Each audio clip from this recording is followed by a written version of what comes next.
Welcome to the Wednesday worship service of the Unitarian Universalist Multiracial Unity Action Council. That long name we usually shorten to UUMUAC, which we ought to pronounce, I suppose, UMUAC, but we pronounce it UMIAC instead. We make that third U into an I. We say UMIAC.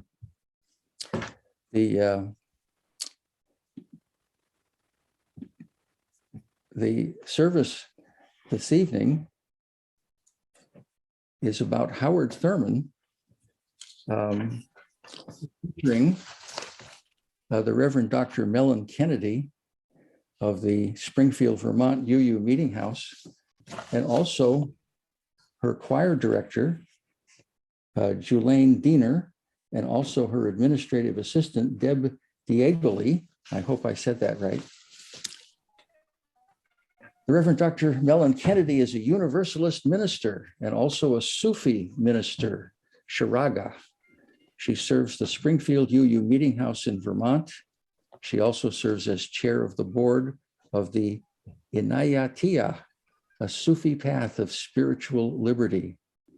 She is founder of Interfaith Bridge, an organization dedicated to cultivating friendship and understanding across faiths, particularly among Muslims and non-Muslims. She is also co-founder of the UU Small Group Ministry Network and teaches the art of sacred storytelling and extemporaneous speaking. I have a few announcements, which is to say mostly that I want to talk about the next service and the next preacher. The next third Wednesday service will be February 16th, and the preacher will be the Reverend Rick Hoyt McDaniels, and his sermon title is Liberal Religion. And if you got a link for this service from that email address there, richard3point@gmail.com, then you'll automatically get a Zoom link for that service also, unless you opt out. Do not hesitate to opt out if you don't want to keep hearing from us. All of our past services now we've succeeded in putting on YouTube, and the easiest way to find them is to just go to youtube.com, and in the search box at the top, type in Third Wednesday UMIAC services. And now I will light a chalice, and Mellen will give us some chalice lighting words. And I just have one more announcement, Richard, and I'm so glad to be here. Thank you so much for inviting me. And if this service wets your whistle about Howard Thurman, you are welcome to visit the website of the Springfield UU Meetinghouse in Vermont. And our intern, Valencia, has created a section of our website, and I'm putting it into the chat box right now, about Howard Thurman, including some interviews with him, information. We're having a Howard Thurman discussion group on the 2nd and 4th Tuesdays, and so much more happening. We have a whole series on Howard Thurman this year. So if you want to know more, visit our website. And that's it for my announcement. So shall we move to the chalice lighting, Richard? Yes. Okay. These words are from Howard Thurman. Don't ask yourself what the world needs. Ask yourself what makes you come alive, and go do that. Because what the world needs is people who have come alive. The wisdom of Howard Thurman.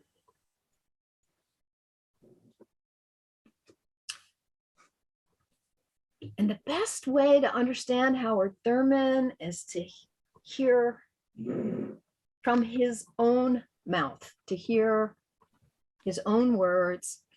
And as I mentioned a minute ago, on our website, we have a link to a couple of interviews with him, which are really, really wonderful. And so I'm going to show you right now, with Deb's help, just the first 4 or so minutes of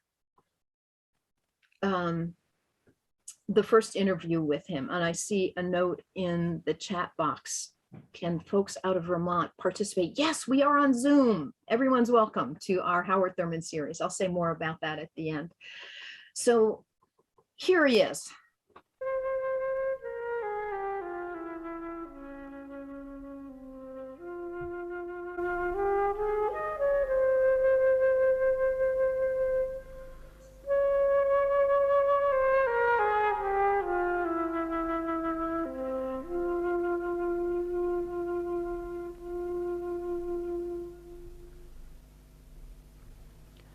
Howard Thurman, once described by Life magazine as one of the 12 most notable preachers in America, is a modern black man. He is also a kind of universal spirit who has broken many racial, economic, and religious barriers and has become increasingly recognized as a special witness both to the worthiness of every individual and to the unity of all mankind. Numerous universities and church bodies have showered honorary degrees and special awards upon him. He has published more than 20 books and a considerable number of poems and pamphlets, many of them reflecting his deep personal mysticism. In all of this, he has attempted to speak through and above the noisy conflicts of nationality, culture, and ideology to what he has called the hunger of the human heart. In his crowded workroom library, we talked about his life and his insights into life. Dr. Thurman, sitting here in your study in San Francisco, on the edge of the Pacific, your mind must go back rather frequently to your boyhood in Florida, on the shores of the Atlantic. What was your world like in Daytona Beach when you were a boy? Well, there's several things that come to mind. The first is that I saw Barney Oldfield break the world record in his automobile. On that beach? On that beach when I was a little boy. And he ran maybe something like a mile a minute, some phenomenal speed like that. But my world was surrounded by the Atlantic Ocean, the Halifax River, which is a lagoon of the Atlantic Ocean, and a large wooded area in which there were huckleberries, wild grapes, and rattlesnakes. A very happy combination. And live oaks dripping moss, I suppose. That's right. And in our backyard was a large oak tree, which was my companion and my comfort, because in the fall of the year, when the storms came up from the Caribbean, as we called it as a boy, the wind would tear the limbs from the trees, but my old oak tree would just move like this, absorbing all the violence of the wind. And we developed something so that I would go and sit with my back against the oak tree to talk to it about all of my problems. And I felt if I could ever get to it, then I could be heard, I could be listened to, and so forth. Now, the other part of my world of nature had to do with the dark nights and the quiet roar of the Atlantic and the stars that were so bright it seems as if you could reach up and pluck them out. And I had a sense from my earliest memory of being a part of this whole rhythmic flow of life. And my earliest religious experience was identified with that sort of thing, so that I would talk aloud to God, for instance, in that setting. And if someone came along, they would wonder what on earth was going on. But this had more religious meaning for me than the things that happened in church. Now, that's the world of nature. There was a church you were a part of, though. Oh, yes. Thanks, I Deb. grew up in... Well, thank you so much. I love these interviews with him. I would love to share the whole thing with you, but we're just going to give you a few little pieces tonight. In these interviews, Howard Thurman lived from 1899 to 1981, and these interviews of him were made in the years of his retirement. He retired to San Francisco, so sometime in the 70s. I don't know the exact date of it. So that you have a feeling for who he is, and his talking to the trees and growing up in Daytona Beach and being completely in sync with nature and the ocean. So what better way to start our service than with this song, which Julane is gonna share with us, and you feel free to sing along.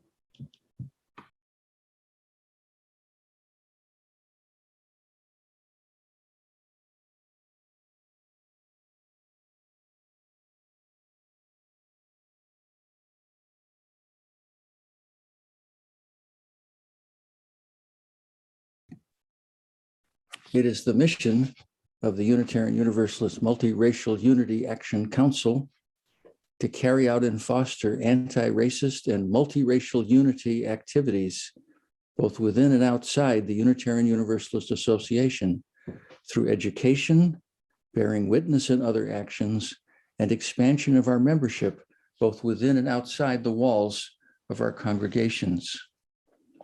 We also seek to defend our UU principles against those who seek to undermine them.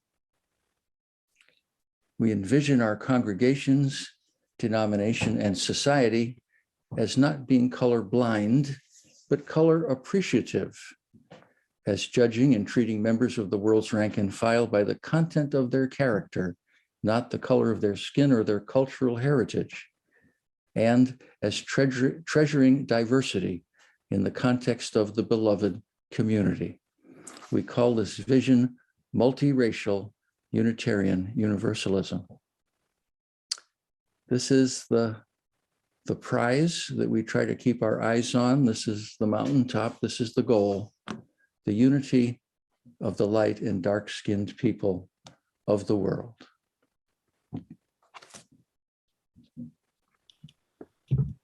Thank you, Richard. To enter into a spirit of worship, I want to invite you to join me in prayer.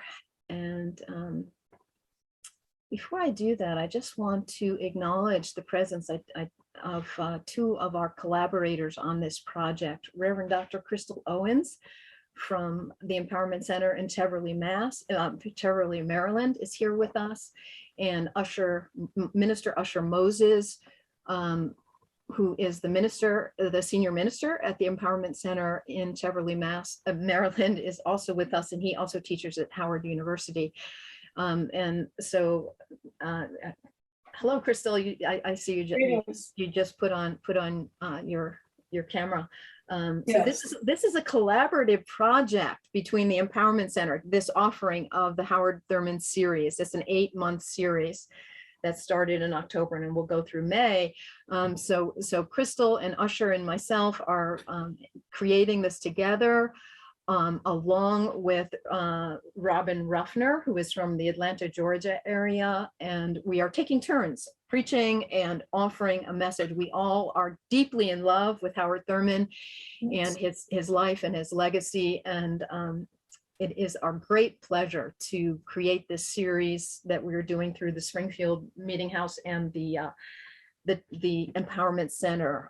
So we'll say more about that at the end, but I just want to acknowledge Usher and Crystal. So glad that you are here today. And so, but Thank you. yeah, feel free to chime in. How's everyone doing? Yeah, wonderful. So glad you're here, Usher. Super. So let us just open our hearts, our minds, our bodies in prayer.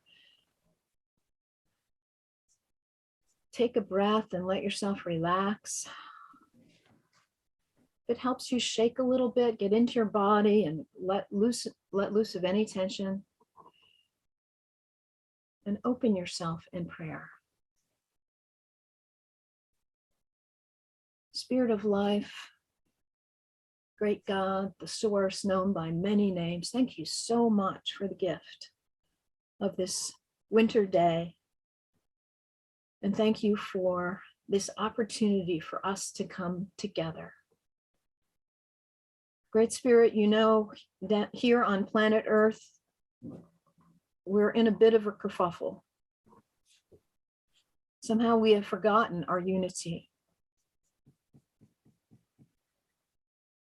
Open our hearts, open our minds so that we can come home to our true selves. Thank you so much for the gift of the great spirits, the people that you have sent to planet Earth and who have lifted up a message of hope, of inspiration, of potential, of possibility, like Howard Thurman. These great lights who show us the way. And thank you for Umiak, this opportunity for us to come together and together to co-create a way forward, a way of harmony, a way of remembering our unity. Thank you for the gift of this hour together. May our hearts, our minds, our bodies be fed in this gathering so that we may leave here uplifted.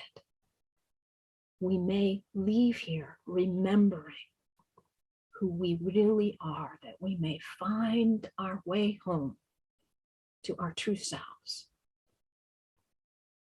May it be so, blessed be. Amen.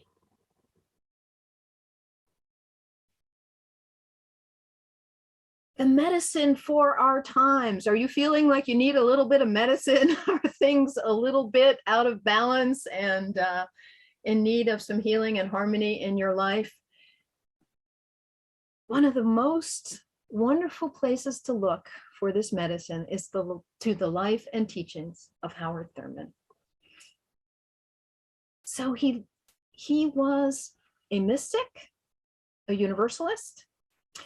He was born in Daytona Beach. His grandmother was a slave, and she was an enslaved African, and she was one of the most influential people in his life. And from this childhood of lack and limitation, he was not bound, but he went from there to become, as that little clip of that video said, one of the greatest preachers, one of the greatest spiritual leaders of his time. And he is one of the people behind Martin Luther King. Here we are, just having celebrated Martin Luther King weekend and Martin Luther King Day a couple of days ago. And one of the most influential people in King's life was Howard Thurman. And most of us know about King, we know about John Lewis, but a lot of us have not really heard too much about Howard Thurman. So we're going to do a little dive into his life. As well as being a mystic and a Universalist, he was a philosopher. He was a theologian, although he sort of pushed against that being labeled as a theologian, yet he was. And he taught at Howard University and was the head of the chapel there, and at Boston University. And he was one of the co-founders of the Church for the Fellowship of All Peoples in San Francisco. I love that name. That's the church I want to belong to, the Fellowship of All Peoples. And so he passed in 1981, and he has left this legacy. And as we experience the turmoils of this time, his life is a place to look for hope, for answers, for examples, for an exemplary human being. And I want to just pause for a moment and ask you to think about what ails us right now? What are the illnesses? If Howard Thurman's medicine, what's the illness? What am I talking about here? As you think about what's off balance, just in your own heart, bring up what that means, what that might mean for you, what ails us.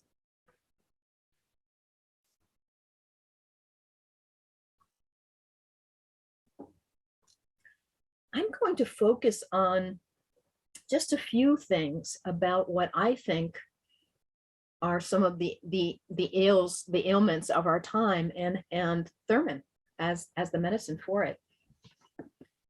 When the whole virus situation started where are we at, 22 months ago or something like that now. What really struck me in the first sermon I preached on it is we have two pandemics. We have the virus pandemic, but we have a fear pandemic.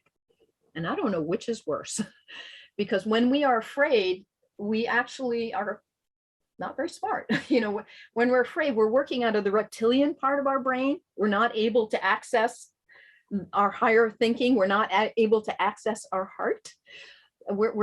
Fear is a limited, contracted, it's a horrible place to live. Hafiz, that great Sufi poet, says, fear is the cheapest room in the house. I want to see you living in better quarters, my dears. And so Thurman's an invitation to come out of the fear and into better quarters. And in this time, one of our greatest ailments is our fear. And in Thurman, in that little clip we saw, he talked about growing up at the seaside in Daytona Beach, right on the Atlantic, and he would watch the trees when there was a storm, and he would see the tops of the trees being blown and branches breaking off, but he would look at the trunk of the tree and be aware of the roots underneath and realize it's okay, there's safety, that the violence of the storm does not impact the trunk of the tree and the roots, that there's a stability there, that beneath the externals, we can find a place of calm. And as a mystic, Thurman had the practice of silence, of waiting in nature and listening. As he described in that little clip, he as a boy, that was his practice, to go out and be in nature, to sit under the dark of the night sky and just listen, to put his back against the tree who was a living being to him, and feel that connection. He was not afraid. He knew that he was part of this natural world, and he was not afraid. And as I mentioned, one of the most influential people in his life was his grandmother, who was an enslaved African. And he told a story about her, that when he was a boy, he had a sister, so there were two of them, and his father died when he was quite young. So his mother was a single mom and raised him, and so as his mom went off to work, his grandmother was the central person, kind of holding the household. And so when he and his sister would kind of get off balance, his grandmother would tell them stories. And his favorite story was when they were enslaved on the plantation, and every so often, a preacher, also an enslaved African from another plantation, would come and preach for them. And the grandmother said, and at the end of every service, the preacher would stand up there and say, "You are not slaves.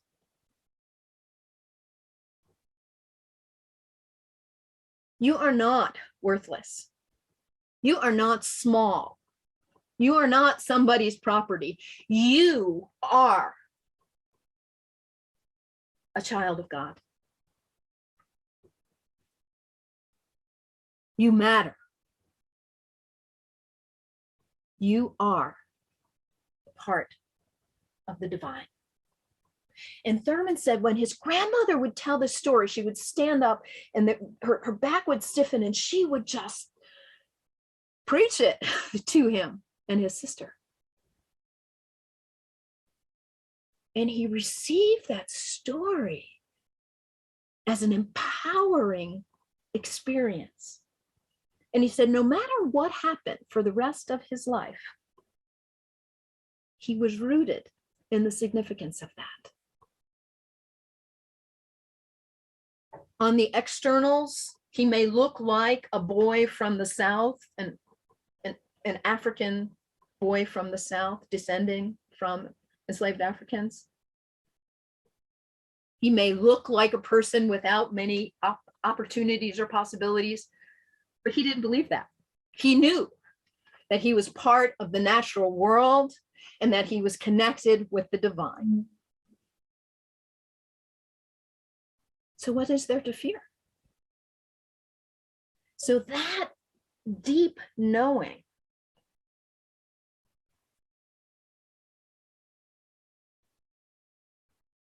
gave him a foundation and a faith. There's a saying, it's carved on a mantle in England. It says, "Fear not, faith answered, and no one was there." So when fear comes knocking on your door, when you respond with faith, you come from a place of strength and the fear subsides. So in these times where we are constantly being whipped up in fear, if we're tapping into the media at all, I hope you're not. I hope you're turning it off and minimal dose of it as much as you can. But as you're being whipped up into fear, Thurman is saying, don't fall for it. Find the truth of your being in your own heart. Know who you are. Know your value. Know the truth of who you are. Sorry. Forgot to turn off my phone. I apologize. Know the truth of who you are and know that you are connected. You are a child of God and you are part of the natural world. What is there to fear? So one of the other ailments of our time besides fear is the environmental crisis that we are in.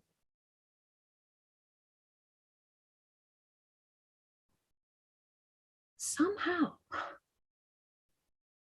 we've forgotten that we are part of the natural world. We've forgotten our connection. And when we are disconnected, we are able to behave in a destructive way to the natural world. It's very harmful.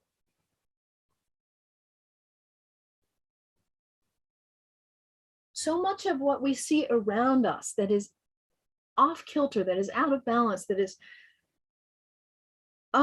tragic in what is happening in the natural world is the result of our disconnection. And so Thurman is the medicine. He's the guy who says, bring your spirit to the sea. Sit against a tree and know that it is a living being. Talk to it. Feel the wisdom of the tree. And those aren't just words. This is real. This is real. For Thurman, it was real, and it needs to be real for us. So talk to the tree. Befriend the elements of your environment.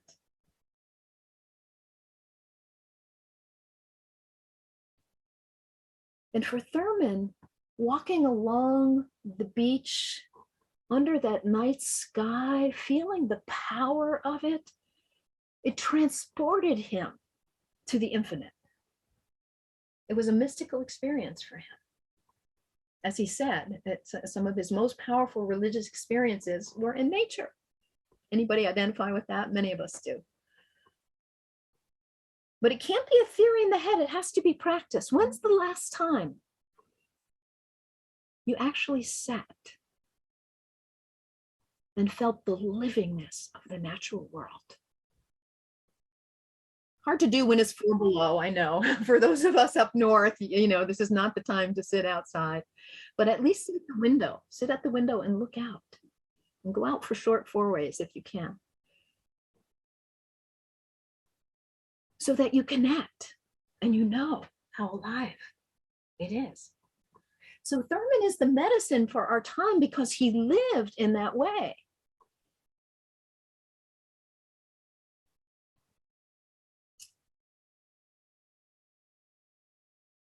And one of the great ailments of our time is the divisiveness. Every group against every other group. and factions within groups that used to be harmonious.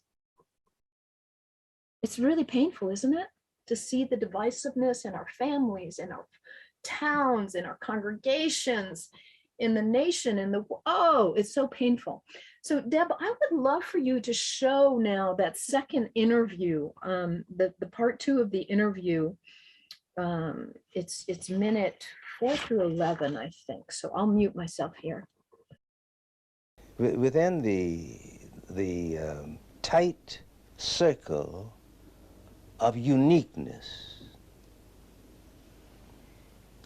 when you move down into it, what you do is you come up inside of every other living person. You don't go this way, which I think is the way of the sociologist, the political philosopher, but the way of the man of religion, it seems to me, is that he goes down in himself, and what he discovers there, he universalizes, so that when he looks into the face of a man, he sees his face. One of the middle-aged philosophers of the Middle Ages, whose name I don't remember, said that the statement, "Know thyself," has been taken more mystically from the statement, "Thou hast seen thy brother, thou hast seen thy God." Now this seems to me to be the essence of the paradox of my experience of myself, so that I'm always on the look out for the, well, to sound almost vulgar about it, I'm on my own scent all over the world. And my assumption is that if I can't pick it up in you, my sniffer is off. So I have to work on my sniffer because it's there. Now, when I feel this way, because I believe this, then I cannot escape the ethical necessity for dealing with you, not as I would have you deal with me, but dealing with you as I deal with myself. Are you saying then that your ethical concepts are rooted in a kind of mystical experience, not just an intellectual, sociological judgment? I think that's right. It is what I experience of my own essence that gives me my clue to what life is about, what life is, and what life is about. Yes. Now, does this experience go back very early in your life? Yes, it does. It goes, I think it really goes back to my childhood. And because I had constantly to affirm my own self in an environment that reduced me to zero, in an environment in which I had no standing, as it were. And it's... Thank you, Deb. Thank you. These interviews are so wonderful. And the link to the interviews are on the website of the Springfield UU Meetinghouse, so you can log on there. I'll put the link up at the beginning. I'll do it again in a few minutes. But I just chose a few little snippets from it so you can get a feel of who this amazing man was. And I love that part where he says, when you meditate, when you pray, when you do the spiritual practices of really listening to yourself, to go deep inside yourself, you come up inside every other being. I love that.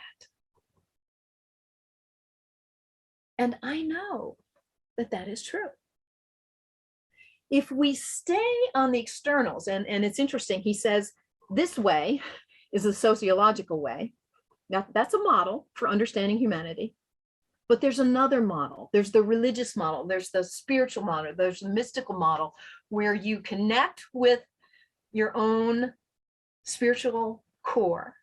And in there, you find the universal. You find the connection with every other being. And when you live from this place, it's not possible to look at someone who on the external looks different than you and judge or be put off by it. Because you know that as you are a child of the divine, as you are a sacred being, as you are a person with an interior of complexity and beauty and mystery, so is the other person. Mother Teresa puts it this way. She says her job is, she says something like this, I'm paraphrasing, is to go into the streets and every day see Jesus in all of his many disguises. So to see Jesus, to see the Buddha, to see the divine in the homeless person, in the person who on the external seems so different from you. And so Thurman is saying, don't believe it. Don't be deceived by the externals. Find the truth by finding it first inside yourself. If this isn't the medicine for our times, I don't know what is. There's so much hope in there.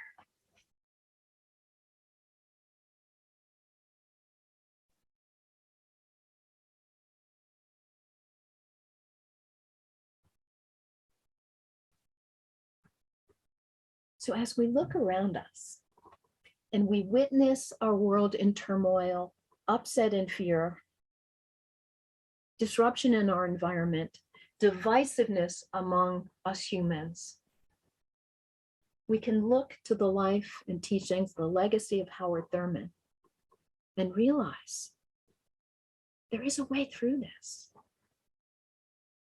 Dear friends, dear brothers and sisters, go and sit and meditate. Sit in nature if you can, or at least look out the window and connect. Feel yourself rooted to your legacy, whether it's your grandparents, as it was for Thurman, or your spiritual tradition. Feel not that you're just out there on your own, but that you are rooted. What is there to fear?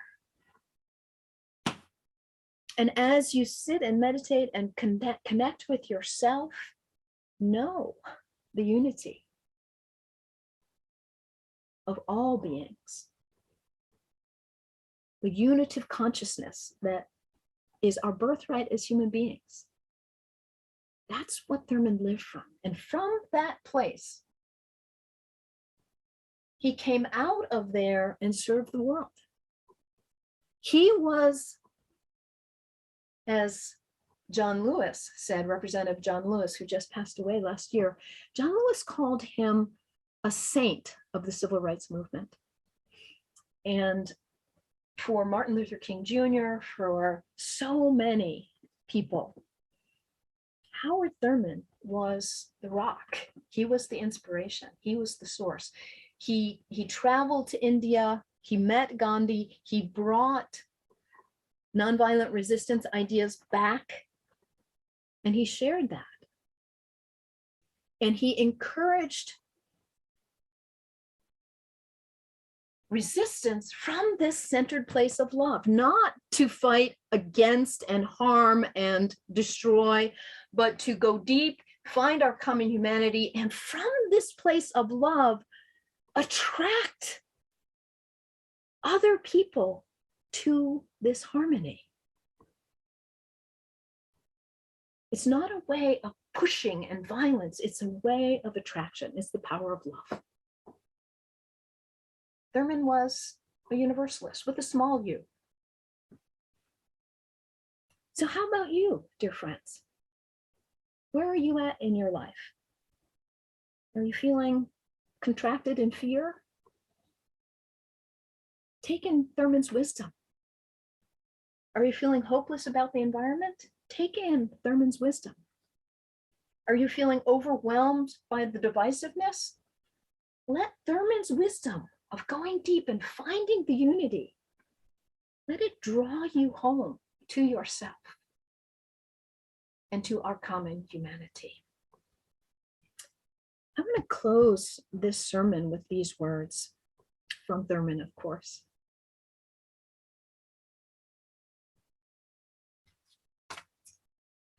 We must find our place in the areas of new vitalities, the place where the old is breaking up and the new is being born.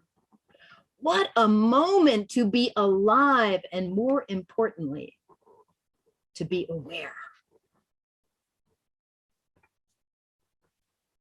This is a great time to be on planet Earth. It really is. Rather than being dismayed,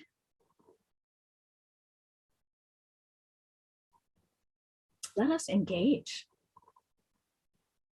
Let us live from that deep place of love, which is inside of every human being. And in doing so, let us be healing vessels in this world. We can do this. As Thurman just said, the place where the old is breaking up and the new is being born. Well, the old wasn't working anyway, was it? So let's let it go. And let's let the new be reborn and be a part of it. The new from that place of love, from that place of connection with all human beings, with all beings, with all of nature. Let us live into a beautiful, just, harmonious, healed world, building on the wisdom and the legacy of Howard Thurman. So I just want, since Usher, since you and Crystal are here and you are participating with me in this 8-month series that we were doing on Howard Thurman, would you like to add anything? You wrote something in the chat box, so please unmute. How Usher or Crystal, if you want to share some more words about how Thurman is the medicine for our times. He really is. I believe that from the depth of my being. I want to thank you. That message was so vital for our spiritual growth and development. That message also, what I tried to say in the chat was, it was a salve to my spirit and to my brain. When you see what's going on around the planet, in our country, we are losing even that sacredness where we used to go to church and enjoy church. Family used to be sacred. That's no longer there. So the message of love and it's non-violence, because there's a lot of verbal violence in our community. There's a lot of verbal violence in our family. And that information that we're getting from everyone about Howard Thurman can provide that solve, that healing, that ointment to our souls, and get back to some level of harmony and love and balance and just giving and sharing, that Philly love, that agape love. Mm-hmm. It's missing. There's too much verbal anger, verbal discourse that is not healthy. So I'm glad we're involved in this. I'm glad that we're a part of this because we can, I think this is going to kind of get into other circles, if you will, and begin to hopefully do some transition in our community and go back to family and community and nation and love, and not in some sort of superficial patriotic way, but in a real loving patriotic way. But ultimately, this message can provide healing. It can. It did. It allowed the civil rights movement to flourish and to get into the hearts of people until today. I mean, you have everybody talking about Martin Luther King. Because of Howard Thurman, that message is still permeating in our community. And even though it's maybe one day on Martin Luther King and a few other days, this it's still important that we're able to do that.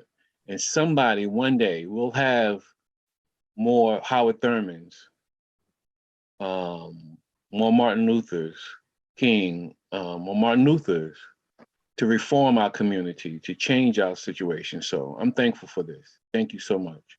Thank you, Brother Usher. I'm really glad you're here, and it's wonderful to do this project with you. Crystal, do you want to chime in as one of the other people doing this project together with us? You're welcome to, but no pressure. Well said in terms of your sermon. Thank you. I needed that. That was a boost, a spiritual boost that is needed during these times. And I was listening to a talk show today, and I was just dismayed by how the story talked about a woman that had her daughter living in her home, and the lady who was in her 70s, her 40-year-old daughter, locked her out of the house because the mother got COVID and was afraid that she would catch it.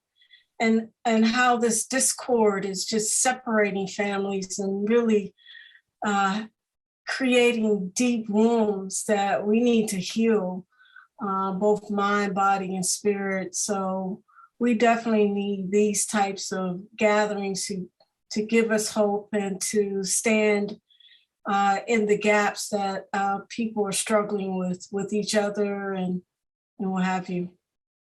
Yeah. Thank you, Crystal. So glad you're here. Thank you.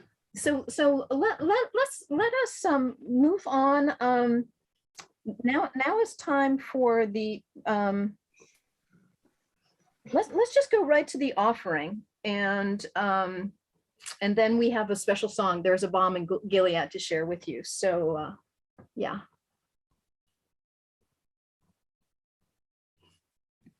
We don't actually pass a plate, but we urge people to look at us, to look at our website, to consider joining us. Our goal is to promote multiracial unity, and we are Unitarian Universalists, and to our horror, it has seemed to us that the greatest obstacle to multiracial unity in the UU world, at least, is the anti-racist ideology of the national officials, which does not emphasize in any way common humanity or the nature of individuals. Instead, it concentrates on groups. That is, it concentrates on labels. It fosters shame among white people and grievance among Black people. It fosters it makes the color of one's skin more important than the content of one's character. And we are embarrassed and horrified by this, and that's why we exist. And if this is something that you would care to join, we hope you'd consider doing that. Thank you, Richard. Thank you so much. And we're going to sing "There Is a Balm in Gilead," and the reason that we chose this is a few things. One is that it was the favorite Negro spiritual of both Howard Thurman and Martin Luther King Jr. They both loved it. And in the biblical passage, it says there is no balm in Gilead. And this is saying, yeah, there is one. Yeah, there is hope. Yeah, that we can do this. There is a way through this. And so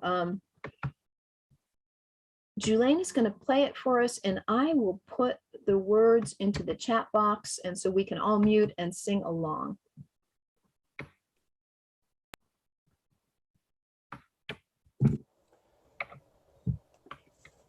There is a balm in Gilead to make the wounded whole. There is a balm in Gilead to heal the sin-sick soul.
Thank you so much to Julane and the virtual choir of the Springfield Meetinghouse in Springfield, Vermont. And thank you to Deb Diegoli, who is our administrative assistant, who's here tonight to help out as well. And thank you to Usher and to Reverend Dr. Crystal from Maryland. So grateful that you're here, and to Yumuyak and to Richard. So let me close with these words that we started with. Don't ask yourself what the world needs. Ask yourself what makes you come alive, and go do that, because what the world needs is people who have come alive. Sit quietly and listen to your own soul. If you have found community here, treasure it. If you have found challenge here, and I hope you have, go and sit quietly with what is stirring in your soul. And if you have found hope here, bring it out into our bruised and beautiful world that needs you coming alive. May it be so. Blessed be. Amen. And I'm putting the into the chat box again, the website of the Springfield UU meeting has a special section on Howard Thurman where you can catch those videos. We have the third Sunday of every month between now and May. One of us will be preaching on Howard Thurman at 10 o'clock Eastern time. You're welcome to join us. And in addition, I think I can do this. Let's see real quick. Yeah, here we go. This is the section of the Springfield UU Meetinghouse on Howard Thurman and who we are. These are the other members of our team who are not here right now. This has just been a fabulous collaboration working with these people. So you've already seen Usher and Crystal who are here with us. Next month, Omid Safi is preaching, so it will be February 20th. And he is a total fan and devotee of Howard Thurman. He's a professor at Duke University, amazing man. And then in April, Robin Ruffner from Atlanta, she and I will be preaching on Easter Sunday. And we will finish the year out with the amazing William Smitty Smith. He is the founder of the National Center for Race Amity. If you don't know about the National Center for Race Amity yet, check it out. It is so hopeful and so positive. So join us. And we also have a book group or a discussion group, the second and fourth Tuesday evenings, which I facilitate. So that's it. Time for discussion.